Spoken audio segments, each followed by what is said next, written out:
Bienvenue à la Cité des Sciences et de l'Industrie pour ce nouveau journal des sciences. Au programme de ce numéro, un voyage en Sibérie, le survol d'un volcan solitaire sur Cérès, une exploration du génome du quinoa et une LED qui ne fait pas que de la lumière.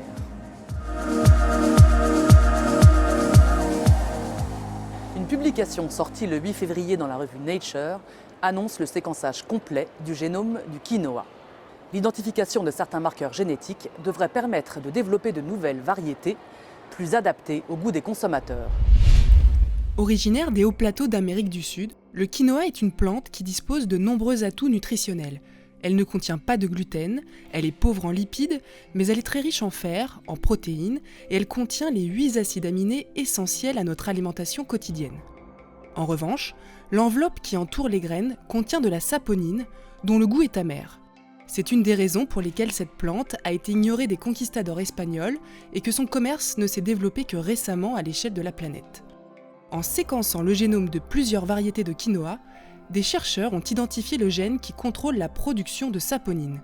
Cette découverte et le séquençage complet de son génome vont permettre de développer de nouvelles variétés au goût plus sucré et de favoriser la culture internationale du quinoa.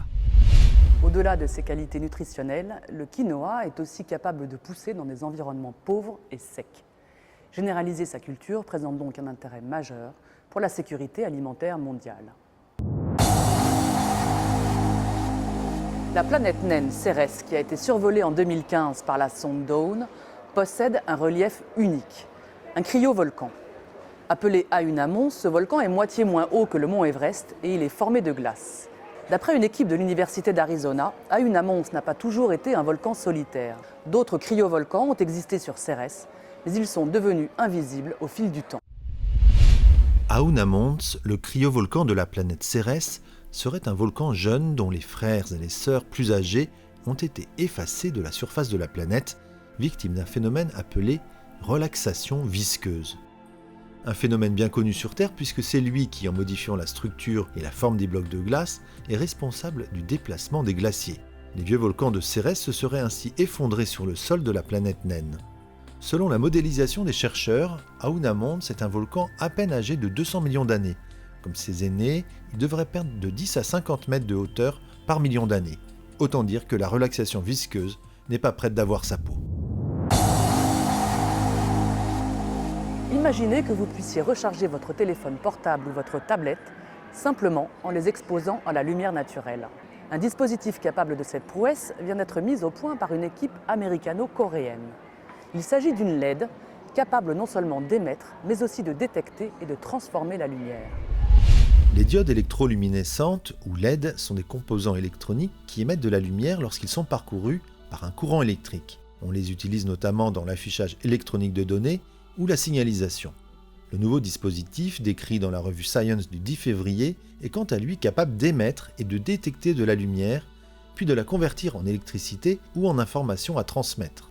Cette LED de nouvelle génération est constituée d'un réseau de tiges de taille nanométrique, 10 000 fois plus fin qu'un cheveu, et composé de 3 matériaux semi-conducteurs. Le premier émet et absorbe la lumière visible, les 2 autres contrôlent et facilitent le flux d'électrons vers le premier élément. Selon sa polarisation, le réseau fonctionne ainsi comme une diode électroluminescente ou un photodétecteur. Les applications de ce dispositif sont potentiellement très diverses. Détection et émission simultanée de lumière, contrôle automatique de la luminosité à l'échelle du pixel, production d'électricité à partir de la lumière ambiante, écriture ou dessin avec un stylo lumineux, tableau électronique et bien d'autres applications encore.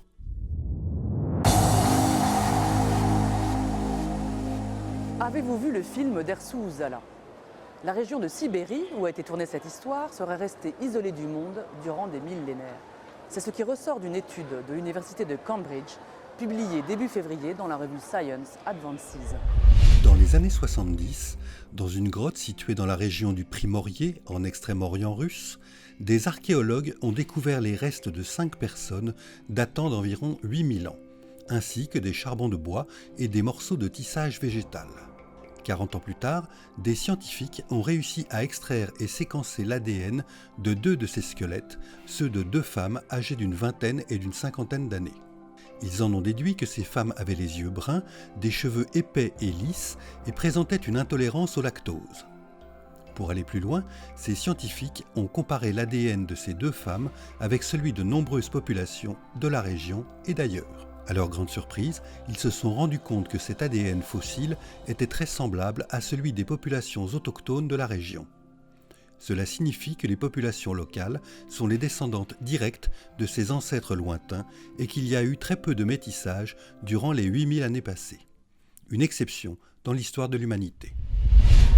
Voilà, ce numéro est maintenant terminé. Rendez-vous la semaine prochaine pour un nouveau tour d'horizon de l'actualité scientifique.